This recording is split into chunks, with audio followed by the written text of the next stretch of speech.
El día de hoy charlaré con Braulio Valenzuela, ex director de Growth y Marketing en Talently. Junto a Braulio conversamos un poco acerca de lo que hace un perfil de Growth en una compañía y qué habilidades tiene que tener por si tú estás pensando trabajar en ese rol. Además, me contará un poco sobre lo que se viene con la inteligencia artificial para todas las personas que estén trabajando en el marketing y algunas recomendaciones para que no te quedes atrás. Y finalmente, como cereza del pastel, me contará un poco su experiencia cuando estuvo trabajando en una startup que acababa de levantar capital en el 2019 con planes muy fuertes y en el 2020 tuvo que reinventarse completamente debido a una pandemia. Así que si tú quieres aprender más, nos vemos en el podcast. Bueno, Braulio, entonces, justo te agarro el día de hoy. eh, Creo que ya unos pocos días que saliste de Talently, creo que fue tu última experiencia. Y me gustaría que, bueno, para los que no conocen, ¿qué es Talently? ¿Qué más o menos hacías dentro de Talently? ¿Cómo era que te desempeñabas en esta organización? Correcto. Bueno, Talently empezó como una aceleradora de carrera para developers, o sea, le ayudábamos a programadores de toda Latinoamérica a conseguir un nuevo trabajo en Estados Unidos, Canadá o en algún otro lugar con un salario en dólares y con un salto, digamos, salarial. Pero a partir del 2022 hicimos, o sea, le dimos la vuelta un poco al negocio y empezamos a hacerlo totalmente B2B. Entonces, a lo que nos empezamos a dedicar, el concepto es el mismo, ayudar a developers de Latinoamérica a que consigan nuevos y mejores trabajos remotos. Sin embargo, ahora a quien le cobrábamos es a las empresas. Ok. Entonces, las empresas venían con nosotros para conseguir talento latinoamericano de muy buena calidad, ya que nosotros teníamos procesos de pruebas técnicas, pruebas de inglés, etcétera. Sí. Y pues eso nos hacía un marketplace donde la oferta es el talento y la demanda son las empresas que venían a contratarlo. Bárbaro. Y dentro de Talent, ¿cuál era tu rol? O sea, bueno, por ahí Eh, sé que estaba en Growth, pero sí, justo acá quiero andar porque ¿qué es Growth? O sea, yo creo que hoy en día de Growth se dice, oye, es Grow Marketing, Grow Hacking, Grow Content Leads, Growth de crecer. O sea, ¿qué es para ti Growth y cómo te desempeñabas en esa organización? sí, mira, mi rol era director de marketing y growth y es bien interesante lo que planteas. O sea, el tema del growth y el growth hacking empezó como este tema de haz un montón de experimentos, de ahí algo, uno de esos experimentos te va a hacer crecer de forma exponencial, Claro. que sigue siendo una realidad hoy en día, pero ha avanzado muchísimo a qué se refiere el término. A mí me gusta ver el término de growth tal cual como lo está, que es crecimiento. O sea, soy el responsable de hacer crecer la empresa en la que yo me estoy desempeñando.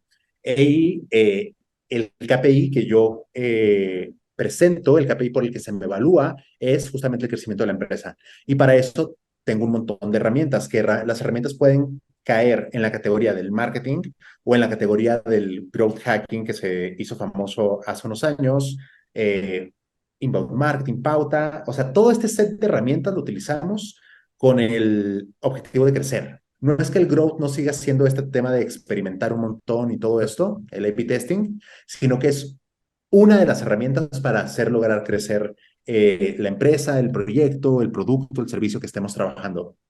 Bárbaro. Y dentro de eso que es Growth, bueno, como tú mismo ves, o sea, ves temas de pauta, ves temas orgánicos, ves PR, todo. Ujú. ¿Qué hace alguien que trabaja en Growth? O sea, por aquí hay muchas personas quizás no sé, son de tecnología, otras industrias, marketing, algunos son analistas de marketing, y dicen ya, a ver, entro a LinkedIn, estoy buscando una nueva oportunidad y veo que dice Grow Hacking o Grow Hacker o Grow. ¿Qué hace alguien de Growth? O sea, te levantas, café, tu gato por ahí que lo es, y qué hace alguien que trabaja en esta posición de Growth generalmente? Creo que gran parte del rol es analizar oportunidades. Y para eso necesitamos mucha habilidad en la parte de análisis de data. O sea, si tú te sientas, digamos, es tu quinto día en esta empresa, ya te indujeron, ya te presentaste con todo el mundo y ahora sí, es un momento de aprender a trabajar. Ok, deme toda la data en grueso que se pueda y yo voy a hacer sentido de ella.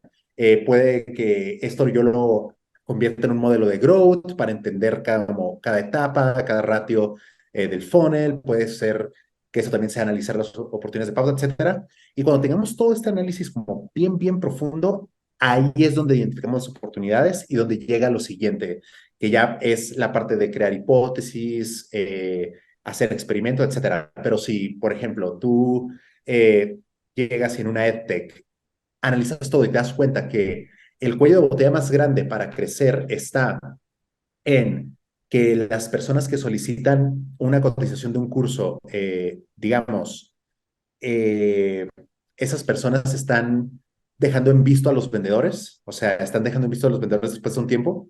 Entonces, ok, ¿qué podemos hacer para que haya una conversión más fluida? Para que incluso nos digan que no en lugar de dejarlos en visto y Claro. así usar el tiempo de los vendedores de forma más productiva y con eso podemos ir, ¿me explico? O sea, ahorita estuve hablando con una empresa hace poco que estábamos hablando de sus problemas para crecer, etcétera, y les preguntaba yo como, oye, y por correo electrónico, ¿cómo es su estrategia? Y ellos me decían como, no enviamos correos electrónicos. Ok, ahí, ¿Ve? O sea, esas, hay oportunidades muy obvias y hay otras oportunidades que hay que rascar bastante, depende claro. también la etapa de la empresa y qué tanto la empresa venga trabajando justamente en optimizar su crecimiento. Entonces, eso. Y ahí en ese lado, justo que tú comentas el tema de análisis de datos, ¿qué herramientas o qué software habría que manejar para entender por ahí? Bueno, Excel avanzado, creo que Sí. básico, pero alguna otra que tú recomiendes por ahí a alguien que quiere aplicar algo de Growth. Mira, no quiero obviar el tema del Excel, porque el Excel en verdad te causa, te crea, te distingue, o sea, te hace otra persona entre los profesionales que hay, te hace otra persona si puedes crear una buena tabla de Excel y puedes poner algunas fórmulas, puedes poner un contar sí y funciona. Eh, entonces, por un lado, eso es muy necesario para crecer. Por otro lado, creo que hay otras herramientas que ahorita están siendo muy disponibles para profesionales de marketing y de growth, que son de data, pero también uno con un poco de SQL puede acceder, ¿no? Claro, Por ejemplo, Looker, que antes era Google Data Studio, está muy creo que bueno. dominarlo también es Suma. súper, súper bueno. Por otro lado, Google Analytics, que ahora es un quilombo Google Analytics, o sea, antes estaba re chévere, ahora con el nuevo que lanzaron es, Está bárbaro, yo también lo he visto, está heavy. sí, Y todavía en todas las sí, pero aplicaciones te piden como que Google Analytics avanzado, el G4, G5, C6, no sé ya, y ven, recién hemos sí. cambiado, es como que vamos aprendiendo progresivo. Sí, de hecho yo así empecé mi carrera. O sea, yo la forma en que empecé a meterme todo esto hace ya muchos años fue aprendiendo Google Analytics. Ese fue como que, y yo le aconsejaría mucho a la gente que ese puede ser el primer paso porque puede que tengas trabajos en los que vayas a usar Google Analytics, puede que haya trabajos en los que no, pero lo que sí es que te va a dar conceptos que si no los tienes te van a ayudar un montón. Entender qué es bounce rate, entender qué es un nuevo usuario contra un usuario activo, eh, sesiones, o sea, entender esos conceptos te va a ayudar un montón hacia adelante. Entonces yo creo que ese es un muy buen punto de partida. Y Excel, páguense un curso de $20 de Excel, les prometo que se les va a redituar gigantescamente. Entonces ahí vamos con dos herramientas para todos los que quieren trabajar en Growth, Cell, muy bueno, y también el tema de Google Analytics, para ya ir desarrollando el G4. Y acá, justo, Braulio, pues uno al inicio nos comentabas que una de las cosas que más hacen era experimentar. Hace sus hipótesis, todo. No sé si nos puedes comentar por ahí un caso bueno de una experimentación que hayas hecho y salió, y también otro que, uy, acá sí no fue como esperaba.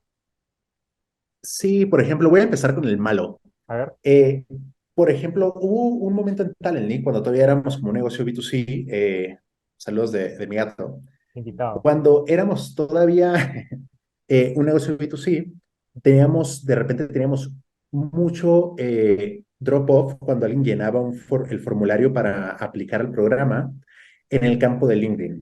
Ok, El campo de LinkedIn era obligatorio porque eso nos servía a nosotros para prefiltrar las personas que estaban claro, aplicando al programa. sí, sí, sí.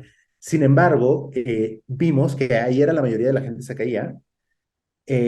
Luego nosotros tuvimos la hipótesis y la comprobamos de que esto pasaba más en dispositivos móviles Ok, y luego analizando eso, pues nos dimos cuenta, ¿no? Como, ok, claro, porque llego al campo de meter mi LinkedIn, tengo que cerrar el navegador, tengo que abrir LinkedIn, tengo que ir a mi perfil, tengo que poner copiar enlace y regresar a pegarlo. tal cual. Entonces dijimos como, ok, ahí es el error. Nuestro experimento fue hacer el campo de LinkedIn opcional. Eso fue como, dijimos como, con Vamos eso. a ver. Con lo cual sí, se elevó tremendamente la cantidad de postulaciones, pero la gran mayoría de ellas no servían. O Ok, sea, no eran wow, personas con buena experiencia, no eran programadores, etcétera.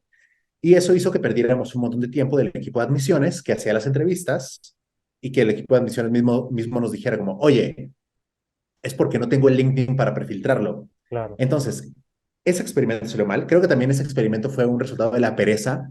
Es como, ay, es súper fácil ponerlo opcional. Entonces, claro. pongámoslo opcional cuando pudo haber mejores ideas, ¿no? Poner un campo de aplica con LinkedIn y que sea un campo de signing, un botón de signing with LinkedIn, cosas por el estilo. Entonces, Claro. ese no funcionó. Luego, uno que sí funcionó, en Talently, cuando yo hago todo este análisis, esto cuando recién yo iba entrando, cuando yo hago todo el análisis del modelo de growth, cada una de las etapas, me doy cuenta que el cuello de botella más grande está en la asistencia a las entrevistas de admisión. Ok, Esto es, tú, Cristian, aplicas a Talently, agendas una entrevista de admisión y luego tienes que asistir. Pero si no asistes, es tiempo muerto para la gente de admisiones. sí, Entonces, para nosotros eso es dinero perdido, básicamente. Ahí experimentamos con varias cosas. Primero nos dimos cuenta de que entre más largo fuera el tiempo entre la postulación y la entrevista, más inasistencia había. claro, Entonces, como que cortamos el tiempo del calendario para que pudieran solo agendarse en los próximos 2 o 3 días. claro. Ayudó, pero no tanto. Y luego el experimento que hicimos fue, oye, ¿qué pasa si eliminamos la entrevista de admisión? ¿Qué pasa si en lugar de que las personas se agenden entrevista de admisión, mandan su solicitud de aplicación, nos llega y si haciendo un screening, si aplica, en ese momento alguien de admisiones le marca ahí, en menos de 10 minutos. Ok. O sea, lo Como hacemos una como chamba, como de, hacerlo una chamba. correcto, demanda-respuesta. Empezamos a hacer eso y eso sí fue algo muy grande. Nosotros le llamamos fast track. Ok, Y eso sí trajo unos resultados muy, muy gigantescos. O sea, estaba por debajo del 40% la asistencia a las entrevistas. Y después de esto, la tasa de contacto exitoso era de más del 80%. Entonces, más del doble de postulaciones se convertían ya en una entrevista formal.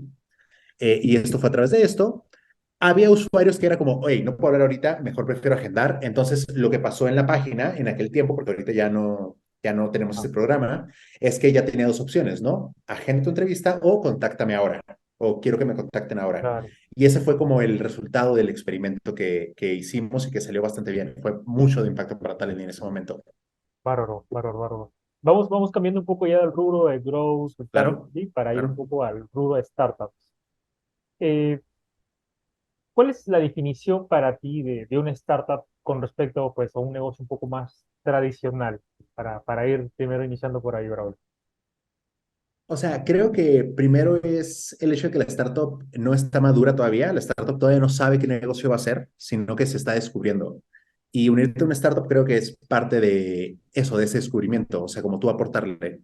Y luego están otras cosas que son un poco más obvias, ¿no? Como si tienes inversión de venture capital, cuánto Ah, claro, llevas en el claro. mercado, si tienes product market fit, etcétera. Pero para mí como que la definición inicial es un negocio que todavía no sabe qué negocio va a ser.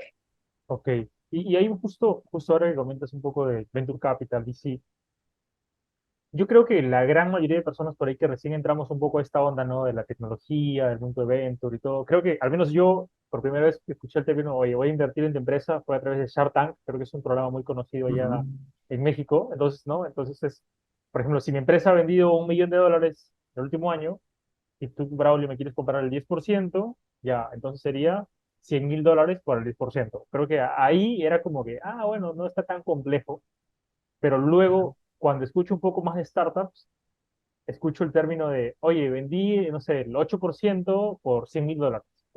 ¿Y cuánto Ujú. vendías? No, recién es una idea, o recién estamos como comenzando a crecer. Entonces, ¿cómo es esa lógica un poco de un fondo? ¿Por qué invertir pues esa cantidad por a veces hasta una idea o un proyecto que está todavía, que es el número rojo? O sea, creo que, y es muy buena pregunta, tiene este mercado inevitablemente, porque así es como uno se logra más éxitos, tiene una parte especulativa, pero que tiene que tener base en algo. Entonces, por ejemplo, si tú te vas a parar con un fondo de inversión, con una idea nada más, a tratar de pedirles dinero, puedes hacerlo, pero la idea en verdad tiene que ser muy buena y tienes que tener unos argumentos de, ok, este es el mercado que hay, este es el mercado que está desatendido, nosotros estamos proyectando, y aquí está nuestro modelo económico, estamos proyectando que vamos a, dentro de 2 años, estar vendiendo tanto, por lo cual tendríamos esta evaluación dentro de 2 años. Y ahí se pueden empezar a platicar de evaluaciones, de números, etcétera. Pero algo bien importante de entender en el tema de el capital, creo para mí, o sea, y que a mí me hace muy bien entenderlo, es que cuando tú estás levantando capital, no estás levantando capital para la empresa que tienes en este momento. Ah, ok, Estás levantando capital para la empresa que vas a tener. O sea, ahorita tengo este negocio, está funcionando así, así, así, pero la idea es que se convierta en esto. Y para que se convierta en esto es por lo que necesito tu capital. Entonces, es un poco especulativo y es un tema de potencial y que puedas justamente demostrar el valor de ese potencial con los datos que tengan ya sea de tu negocio, del mercado. Algo que también es muy popular, por ejemplo, es compararte un poco con empresas que hacen lo mismo que tú, pero en otros países, ya sea en Europa o en Asia, decir como, están estos casos de éxito. ok. Entonces, por eso creemos que tenemos un producto ganador. Pero sí, tú estás levantando dinero no para el producto que tienes ahorita, sino el que vas a tener en el futuro cercano. Claro, porque justo hace poco también escuchaba por ahí un podcast que entrevistaban a un man que vio o una charla, estaba el CEO de Rappi, pero que, bueno, Rappi acá en Latinoamérica al menos todos ubicamos, y era, oye, pero Rappi todavía no es rentable, o sea, está en rojo todavía, o no sé si en break-even, pero creo que así como Rappi hay muchas startups más. Pero entonces, ¿cómo se podría hacer eso sostenible también a largo plazo? Porque creo que este año ha sido un año complicado para el tema de VC e inversiones. Han Ujú. habido recortes. Entonces, ¿cómo le explicas a alguien que por primera vez en este mundo de startups de, oye, sí, esto es real, ¿no? Porque a mí cuando me decían, oye, ¿sabes qué? Por tanto porcentaje de tantos dólares, y esto era como, o sea, no me cuadra, ¿no? No grana bien. ¿Cómo es eso sostenible a largo plazo para un inversionista, como también para un CEO de una empresa, ¿no? Que tenga esos modelos? Creo que ahí hay una cosa en que depende de qué quieras tú de la empresa. O sea, ¿quieres que tu empresa hacerla crecer hasta ser global o quieres tener utilidades, quieres llegar al break-even? Porque en muchas ocasiones, si no es que probablemente la gran mayoría de las ocasiones, esa es una decisión. Claro. Y es una decisión en la que si tú estás en una etapa de crecimiento, que dices como no, me tengo que convertir en el producto más usado de toda Latinoamérica o de toda América. Entonces, tienes seguramente a un montón de personas trabajando en la parte de crecimiento, tienes un montón de personas trabajando en marketing, estás invirtiendo un montón de dinero, etcétera, etcétera, etcétera. Cuando llega el momento y dices como, ok, ya, estuvo, no vamos a crecer más. Vamos a ir por el break-even. O sea, lo primero que va a hacer es cortar toda esa infraestructura que tenías tú para crecer. Ujú. Esto puede verse en equipos, puede verse en inversión, puede verse en recursos que antes tenías, etcétera. O sea, es algo que sin duda puedes como hacer y trabajar.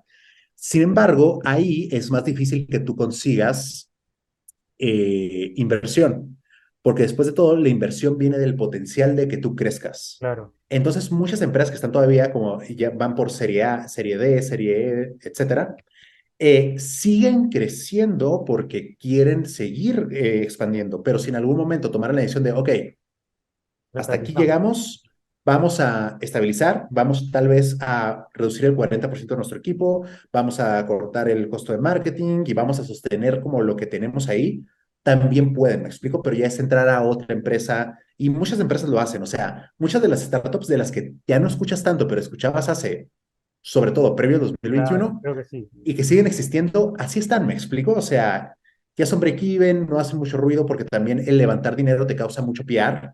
Sí, sí, sí. Entonces también como que sentimos que todo el tiempo todo el mundo está levantando mucho dinero, justamente porque hay mucha cobertura. Hay menos cobertura de una empresa que digamos que, están celebrando que llegaron a break-even y que están manteniendo su operación y que esperan Claro. crecer su EBITDA en quién sabe qué tanto porcentaje. ¿Me explico? Eso tiene menos cobertura. Pues no es tan hot como, pues, oye, porque un tiempo uno escucha, oye, startup de un año levantó 1 millón de dólares, de 2 años levantó tres y cuatro, y sí, sí, sí, justo lo veo. Y viendo un poco más allá, bueno, el tema, lo que ha pasado ahora con OpenAI, ¿no? El tema Sí. de esta novela que hemos estado con Sam. ¿Cómo, por ejemplo, también llega un punto en donde, pues, el fundador, el CEO, el que inicia todo de cero, pues pierde control de una empresa. No sé si lo has visto de cerca en algún momento. No lo he visto tan de cerca y hay algunos casos en los que lo he visto de cerca, pero la verdad es que no me sentiría como hablándolo No, sin tranqui, preguntarle primero a las personas. Pero es algo que pasa que no es, o sea, no es tan común, pero sí suele suceder y también sucede también con el paso de los años, ¿no? Hay un libro muy bueno que se llama Lost and Founder ¿no? de Rand Fishkin, que fue el fundador de Moz. Y él vivió ese caso. Él vivió el caso del que lo bajaran como CEO, o sea, que lo sustituyeran, y Ok, él todavía ser parte de la empresa, ser chairman y todo esto, pero luego que sí lo despidieran por completo. Entonces, él cuenta toda esa historia, cómo fue, etcétera, a través de este libro, y es bien interesante porque creo que algo que de repente podemos con los CEOs de Latinoamérica, que suelen ser muy jóvenes, podemos ser medio duros, es que muchos, si no es que la mayoría de ellas y ellos, están haciendo esto por primera vez. claro, Entonces, yo he tenido la oportunidad de trabajar a la fecha con al menos 4 fundadores, por primera vez fundadores, y es complejo, me explico. O sea, sí, obviamente es una posición compleja, de repente tienes como el destino de toda esta gente en sí, tus manos, la responsabilidad va subiendo, etcétera. Entonces, yo no condeno el hecho de que, por ejemplo, algún fundador en algún momento digan como, oigan, necesito que traigan un CEO porque yo ya no, porque quiero hacer otra cosa, ¿no? Está claro, completamente bien. Creo que es bastante natural y creo que también cuando esas historias suceden, también se saben muy poco, ¿me explico? Cuando alguien simplemente tomó la decisión de separarse de su startup siendo un fundador, creo que eso es algo que sucede más comúnmente de lo que puede parecer y de repente se condena, pero no, para nada. O sea, es la primera vez que estás haciendo esto, hiciste algo bastante increíble y está bien que en este momento quieras utilizar algo de tiempo tuyo para repensar en cómo sucedieron las cosas. claro. Entonces, eso, o sea, creo que es un tema bien interesante y ese es un muy buen libro, si quieren leerlo. Ahí lo dejo luego en los comentarios porque aparte de eso también, como tú dices, Braulio, o sea, creo que bueno, cuando uno pues es dependiente, tienes un trabajo, al menos tienes un jefe que lo reportas y te va diciendo por dónde es, Correcto. pero cuando eres un founder aquí, mira, a Dios, el único que te puede iluminar para darte el camino, ¿no? Entonces, también he estado justamente viendo muy de cerca, como que por qué despedirían un CEO si es, porque al inicio también cuando vi las películas de Jobs, pues, yo me enteré por ahí, ¿no? Que lo sacaron y era como, ¿cómo va a sacar al que hace todo, ¿no? Sí. Pero ahí también creo que es un tema mucho de desgaste. Entonces, bueno, ya para ir cerrando con esa novela, ¿tú qué crees que se viene con la inteligencia artificial, el tema de growth, con los tiempos, Braulio? O sea, creo que en un inicio, cuando ChatGPT se hizo disponible completamente, el año pasado, ¿correcto? No, marzo, febrero creo ya. ¿De este año? Sí, sí, sí, creo que sí. A ver, déjame. Ah, no. Siento que llevo aquí toda la vida. Mira, estoy viendo acá. El 14 de marzo se lanzó para suscriptores. No, ChatGPT 4, Ah, sí. sí. No, me parece que ya lleva Ah, algo sí, más de tiempo, pero noviembre del 22. correcto. Creo honestamente que lo sobrehypeamos en aquel momento. Según nosotros nos iba a resolver absolutamente todo.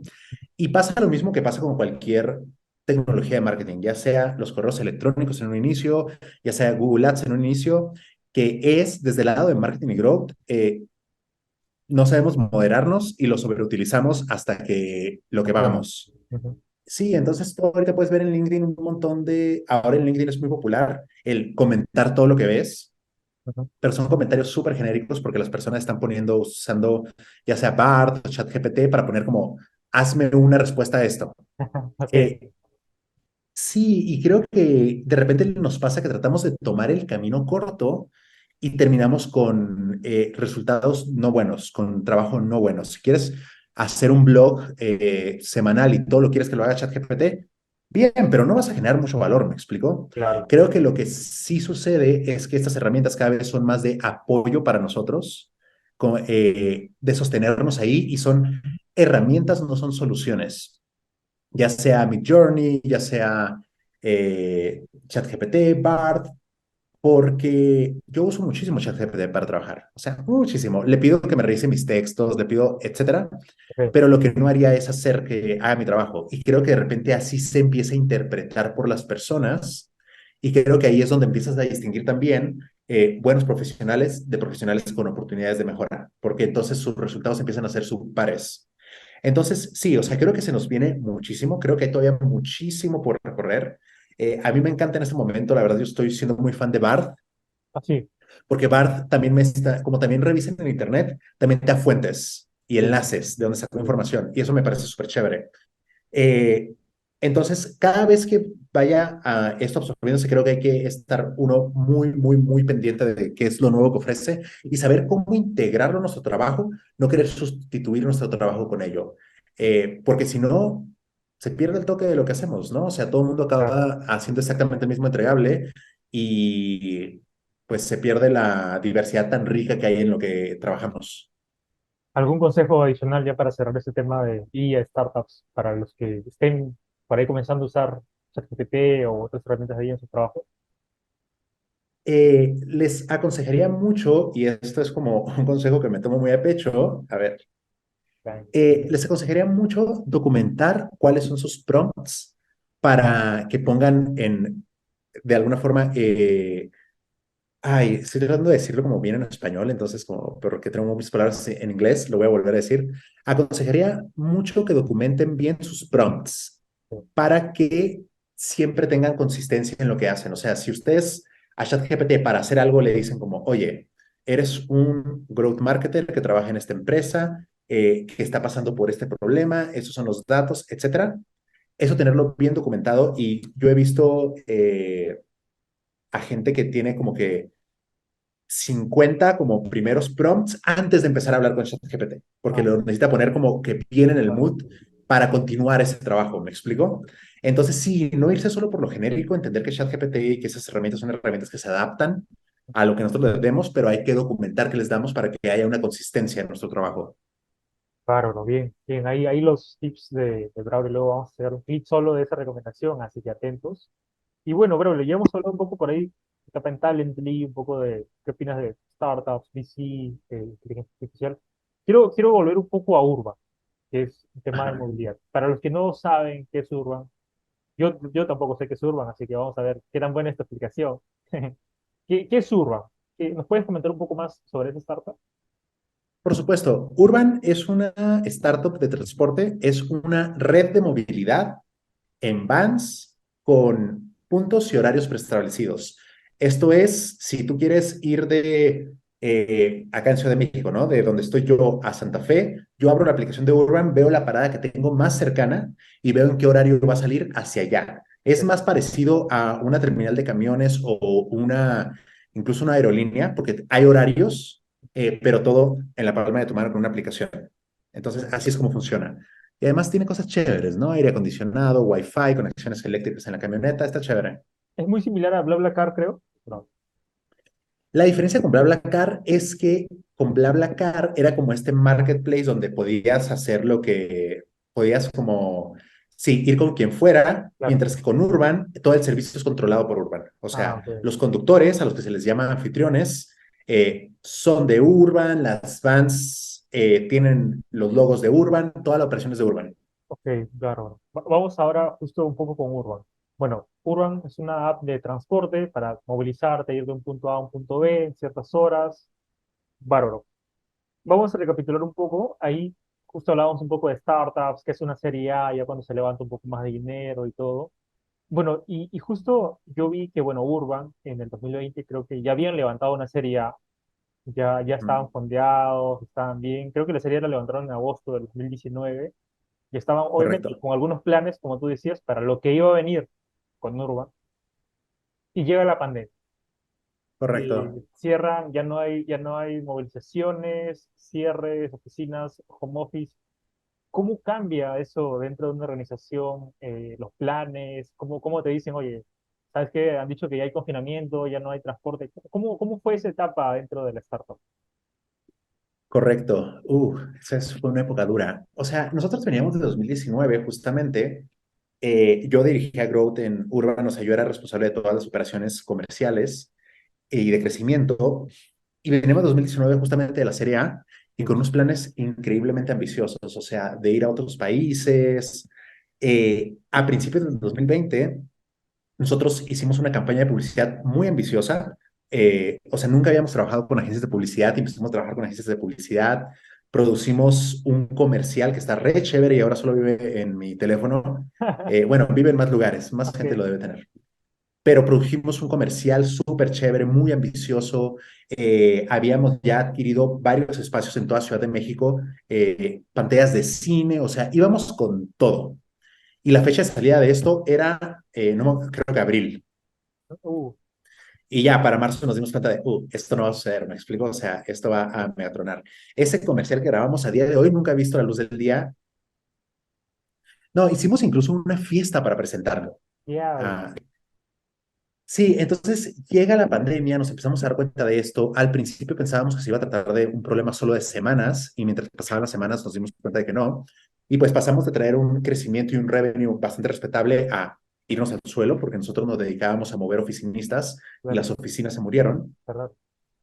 Entonces, sí, la verdad es que todo lo que veníamos haciendo se puso en pausa y tuvimos que entrar un poco en emergencia desde dos lados. Uno, desde el lado de branding, que las personas siguieran sabiendo que existíamos. Entonces, en aquel tiempo hicimos un podcast, hicimos como un newsletter de descuentos con otras empresas amigas que conocíamos. Hicimos, hasta tratamos de hacer una comunidad online, o sea, en aquel tiempo, Wow. que tuvo muy poca vida, tuvo como 2 semanas de vida. Entonces, por el lado de la marca, estuvimos tratando de hacer todas esas cosas para, ok, que la gente no se olvide que Urban sigue. Y luego estaba en la parte de los ingresos, que se habían ido a cero. Y ahí fuimos muy agresivamente hacia el tema B2B, o sea, pensamos como, ok, ¿quién necesita transportarse todavía en este momento? Necesitan transportarse personas que trabajan en fábricas, personas que trabajan en almacenes, porque pues Amazon sigue llegando, Sí. y fuimos tras ese mercado de forma muy agresiva. Todo el equipo, básicamente todo el equipo que tenía algo que ver con lo comercial, se convirtió en ventas en ese momento, en ventas y en lead gen. Y ya empezamos a trabajar en eso, o sea, fueron tiempos muy complejos porque también eran operaciones que no sabíamos cómo hacer. Claro. eh, y hubo muchas ideas que tuvimos y que luego desechamos, ¿no? Una de mis ideas era lanzar una marca de Urban más económica, que fuera la que atendiera a este tipo de empresas.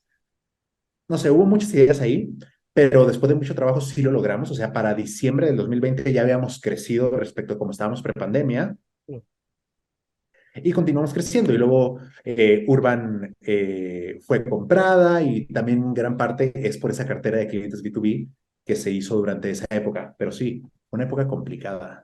Sí, porque creo que también se tiene mucho el pensamiento de que, bueno, cuando ya una empresa levanta una serie A y pues vas creciendo, yo creo que piensas que tienes ya los problemas resueltos hasta que llega una pandemia o llega algo y te mueve todos los planes. Y ahí creo que tú te fuiste antes de la adquisición, ¿verdad? O estabas en la adquisición. Yo estuve en la adquisición, o sea, estuve en esas conversaciones, sabía qué iba a pasar, pero me fui antes de que se anunciara. O sea, se anunció, me parece que en mayo del 2022 y yo me separé en septiembre de 2021. ¿Y cómo es ese proceso también de una adquisición? O sea, desde los colaboradores, ¿no? No sé si hay, oye, van a traer otro equipo o seguimos Sí. nosotros o hacer reestructuraciones. ¿Cómo es ese ambiente que se vive también dentro de la que funciona? En mi experiencia, que pues yo me fui, o sea, me fui antes de que las cosas se pusieran de repente ya serias en quién se va, quién se queda, etcétera. Claro, Pero en mi experiencia es muy aburrido. O sea, no sé si tengo algo que emocionante que decirte acá. Es como pues hacer un montón de archivos de cómo están las cosas. O sí, sea, documentar un montón lo que se ha hecho, tener reportes, etcétera. Y en mi caso, que yo le reportaba directo a los CEOs, pues eso, ¿no? Cada día era un nuevo reporte para el due diligence. Entonces, eso, y luego también está la parte de la comunicación, que fue lo que dijiste al final, ¿no? Que también creo que es algo que puede ser muy delicado porque el que una empresa fuera de la TAM compre una empresa de la TAM es bueno, es buenas noticias para el ecosistema. Sin embargo, adentro de la empresa siempre va a haber paranoia, ¿me explico? Como, ok, quién se va, quién se queda, quién se vuelve redundante, etcétera. Yo evidentemente tenía gente muy cercana en Urban cuando empezaron a pasar estas cosas. Y sí, o sea, es duro, hay mucha especulación, pero también creo que en una adquisición la mayoría de las empresas se vuelven muy responsables, ¿no? Y si tienes que separar a alguien de su cargo porque es redundante, la compensación también, al menos en el caso de lo que yo sé, siempre han sido muy buenas y siempre todo el mundo se va como entendiendo, ¿no? Entonces sí, se crea un ambiente de especulación que es inevitable, pero creo que es parte. Y ya en el macro, sí, que una empresa de fuera, que en este caso era una empresa de Egipto, adquiriera una empresa de Latinoamérica, o sea, es un triunfo para el ecosistema de startups acá. Bárbaro, bárbaro, bárbaro, bien. Y ahí ya, justo ahí te comento ese tema, me parece muy bueno porque a vernos uno que no ha vivido, quizás no le ha tocado, entonces ya para los que estén próximos a vivirlo, espero, ya sepan cómo manejarse, ¿no? Y ya luego creo que vas a Talently y todo ello. Creo que cuando estabas en Talently era B2C todavía, en ese entonces, esto a lo comentaste. ¿Y cómo es que ya ustedes dicen, oye, sabes que necesitamos cambiar un poco el modelo de negocio? ¿Cómo es eso también esa transición, ¿no? Decir, ya, a ver, ahora vamos a cubrir por acá, vamos a hacer esto. Creo que ya nos has comentado un poco que lo vieron también en Urba con el tema de la pandemia, pero ¿cómo fue en Talently, que es más un tema educativo?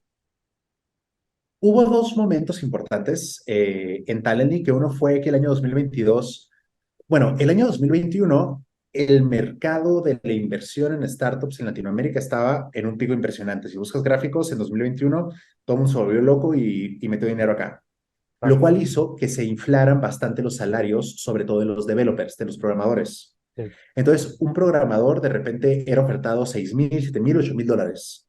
Eh, y ese era el sueño, ¿no? Irte a trabajar a una startup por 6,000, 7,000, 8,000 dólares. Y ese sueño lo atendía Talendly. sí, Luego, en 2022, esta como un poco burbuja se empieza a desinflar. Y en 2022 se cae la inversión en la TAM, uno, y dos, empiezan a haber layoffs en todos lados. Hubo una época en la que en LinkedIn parecía que cada semana había uno o dos layoffs nuevos, ¿no? Despidos masivos. Y eso lo que empezó a hacer es a poner a un montón de programadores en el mercado de regreso. Y los salarios ya no estaban en 6,000, 7,000, 8,000 dólares. La persona que se había colocado por 7,000 dólares en 2021, muy probablemente la despidieron por layoffs en 2022 y luego consiguió otro trabajo por 13,500 dólares, no por 7,000. en mi caso, sí. Entonces sí, entonces como que ese mercado B2C al que atendía Talently como que ya no estaba tan fuerte, eso por un lado, ese fue como que el factor uno. El factor dos es que Talently nunca logramos pensar en cómo se veía la retención para nuestro producto B2C. O sea, tú venías con Talently, conseguías un nuevo trabajo, nos pagabas una parte de tu nuevo salario, o sea, un salario completo nos lo pagabas a nosotros, en parcialidades, etcétera. Pero luego, ¿cómo volvías a estar en línea? 3 años después, para conseguir un nuevo trabajo o simplemente ya no volvías. Entonces, no había uso. ¿Quién sí tenía más uso para nuestro producto? Las empresas. De repente nosotros empezamos a ver que, mira, el talento se está colocando en esta empresa particular. Esta empresa particular ya ha contratado 4 developers nuestros, 6 developers nuestros. Mm, ¿Por qué no, en vez de cargarle el revenue al talento, se lo cargamos a la empresa? Y además, una empresa te puede traer muchas contrataciones, mientras que cada talento te trae nada más un Claro, placement. sí. Entonces, así empezó la idea y así empezó esta transición a partir del 2022. Y así es como llegamos hoy en día. Hoy en día el negocio B2C tal ya no existe, o sea, ya cerró, ya Sí. hace a mediados de este año, eh, porque el negocio B2B pues empezó a despegar a partir de finales del año pasado y a principios de este. Bárbaro, bárbaro, Braulio, bien. Y ahora solo ya para cerrar el tema educativo, pero tú que estás, bueno, has estado justo tu última Sí, experiencia en temas de, bueno, HR Tech ya creo más que una EdTech, pero al inicio era una. sí. También, bueno, comentarles a todos que Gabriel es un profesor en la ruta de Growth de colectivo, a ver si fue una bequita por aquí para las audiencias. Braulio, ¿y cómo tú ves también el tema de la educación en temas de marketing, growth? Porque pues es un tema que avanza rápido y desde mi perspectiva creo que las universidades como que hay que actualizarse un poco mucho. Entonces, ¿cómo tú ves el tema de la educación del futuro en temas de growth marketing desde ese lado? Mira, es una muy buena pregunta y tengo como dos partes de mi respuesta. Primero, creo también que esta parte del tema del growth cada vez sustituye más a lo que entendíamos como marketing, Sí, pero no hay una universidad que tenga una licenciatura en growth, ¿me explico? Pero el tema del growth es algo que empezó en las startups, pero que cada vez más empresas grandes adoptan. Cada Sí, vez más empresas grandes contratan a alguien de growth y cada vez en más empresas ya no existe el rol de marketing, pero existe el rol de growth o el rol de revenue. sí, Eh, entonces creo que sí, o sea, hay un desfaz entre lo que está en la parte de la educación formal y lo que rápido que se mueve esta industria, sobre todo, o sea, ya ahora con la inteligencia artificial, etcétera, o sea, ¿a qué hora se va a poner una universidad a la matrícula, actualizarla para meter el chat GPT? ¿Me explico? claro, bueno, Y por eso, o sea, yo creo que es importante la educación universitaria, creo que da bases para muchas cosas, pero creo que luego no puedes parar, ¿no? Que tienes que continuar y por eso a mí me gusta mucho lo que hace Colectivo. O sea, creo que Colectivo tiene muy buenos contenidos, pero además creo que Colectivo le impacta a un cierto sector de las personas como yo, por ejemplo, que no les va bien con lo asíncrono. Entonces, creo que tú puedes ahorita educarte muy bien en temas de growth, en temas de marketing, y puedes elegir ir por el camino de Platzi, que es, tú te armas tus horas o el camino de Coursera, Udemy, lo que quieras. Tú te armas tus horas y te metes a machetearle, claro, o puedes, si no tienes como que eso en ti, meterte a algo como colectivo, que es síncrono, compartes con otras personas, puedes hacer preguntas directo a la persona wow, que está dictando, y creo que ambos son muy buenos caminos que están ahí disponibles. Y hay más, ¿no? O sea, Coder, si quieres programar, pero también ya tiene algunas cosas de marketing. Pero entonces, ya para terminar mi respuesta, creo que es bien importante mantenerse actualizado y encontrar lo que a ti se adapte mejor contigo, porque la oferta existe. O sea, oferta, si quieres algo síncrono, está Colectivo 23 o hay otros jugadores por ahí. Si quieres algo asíncrono, puedes ir con Platzi, puedes ir con los cursos en Udemy. Si quieres algo en inglés, puedes ir con Reforge. O sea, hay bastante. Nada más es que elijas bien y que entiendas qué se adapta mejor contigo. Porque si vas a empezar a comprar un curso de Platzi o una suscripción de Platzi para no utilizarla, ahí es donde no es, ¿me explico? Si Colectivo 23 te hace que te sientas obligado a asistir porque pasan asistencia, vea por ello. claro, no. Sí, yo estuve colectivo, me pareció una muy buena experiencia. También me he comprado también otros cursos que son más asíncronos, que uno arma su horario y todo. También no me ha Sí, funcionado muy bien, así que he recomendado al 100% por ahí. Así que nada, Braulio, muchas gracias. sí. Sí, si quieres cerrar ahí con algo. Oh, Sí, tengo una última respuesta sobre esto dale. también, que no ignoremos también lo clásico. O sea, hay que leer a Jack Trout, hay que leer a Al Rice, hay que leer esos libros que aunque se hayan escrito hace 40, 50 años, son la base del marketing. Las leyes inmutables del marketing o posicionamiento o Ogilvy on Advertising. O sea, todos estos libros que si ahorita el día de hoy se siguen dictando en las escuelas, en las universidades, es porque tienen un valor y Ah, porque al leerlos vamos a encontrar la base de un montón de lo que hay ahorita. Hay un término que a mí me molesta, que es el marketing digital. No me gusta el término marketing sí, digital. Porque los contadores también pasaron de trabajar con hojas verdes a trabajar con software, ¿me explico? ya, Y no les dices contadores digitales. sí. Entonces creo que de repente por querer como adquirir el conocimiento que se ha producido más pronto, no exploramos las bases de lo que es marketing, y creo que también eso es importante, o sea, ir y leer esos libros, ir y entender esas teorías y de dónde vinieron. Ahí justo has comentado algunos autores, bueno, de marketing, pues, un poco tiempo, pero sí. ¿Cómo se llama tu gatito? ¿O gatito? Agustina. Agustín. El mío se llama Arturo, igualito, ¿ah? Ahí pronto lo conocerá la audiencia. Ok, ok. ¿Y qué libros por ahí de growth? O sea, ya nos has comentado algunos programas, cursos, pero ¿qué libros de growth quizás o para poder comenzar a ir sí, de Sí. este mundo? Mira, creo que el primero para entender la parte más básica de dónde viene la metodología de growth es Hacking Growth, que es como de ahí viene mucho, mucho de la metodología de Sean Ellis, me parece que se llama el autor.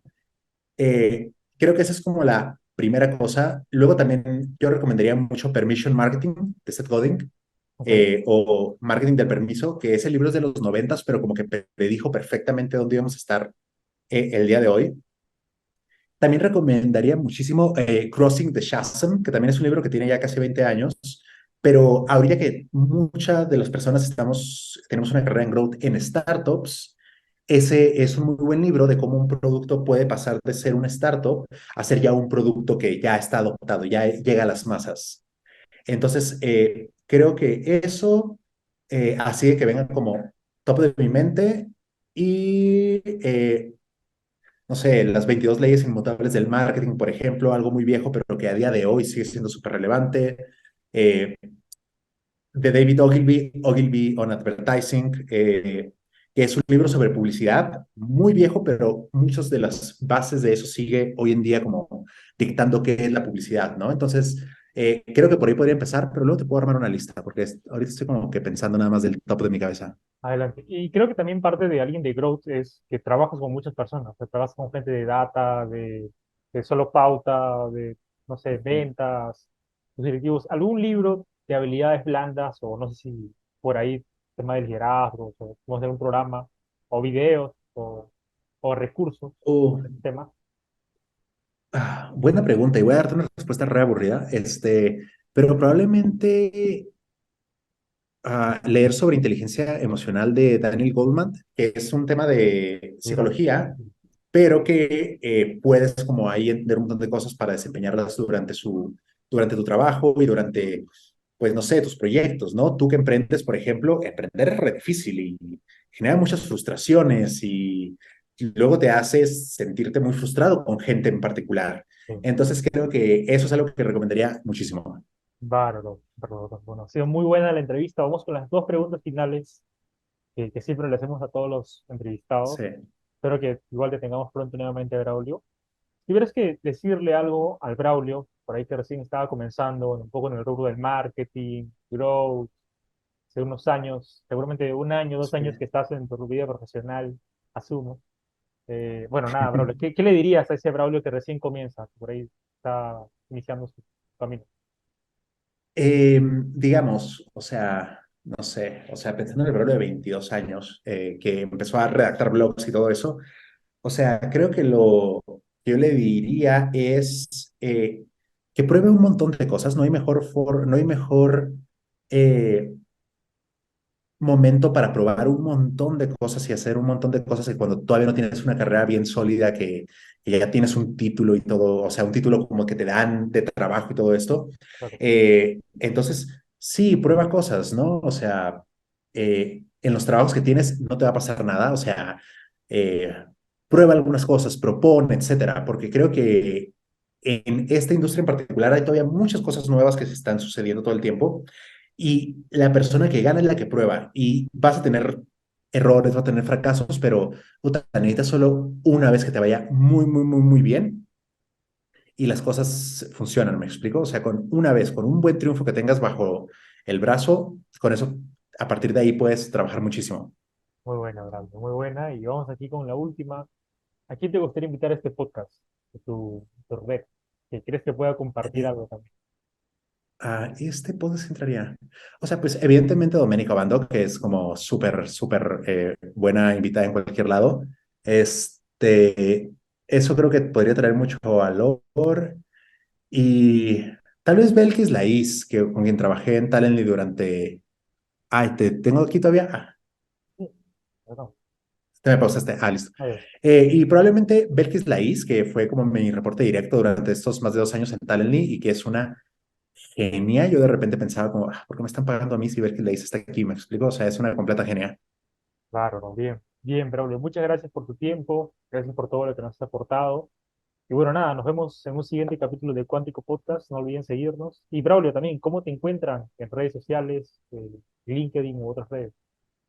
No me encuentran. No, miren, busquen en Google Braulio Valenzuela y ahí estoy, ahí está mi LinkedIn, ahí está mi página, también si a alguien le interesa una mentoría, una asesoría, etcétera. Ahí está mi Instagram, si a alguien le interesa ver a mis gatos, o sea, soy bastante encontrable. Braulio Valenzuela. Bien. Listo, Braulio, muchas gracias y hasta una próxima oportunidad. Chao, chao. Sí, Cristian.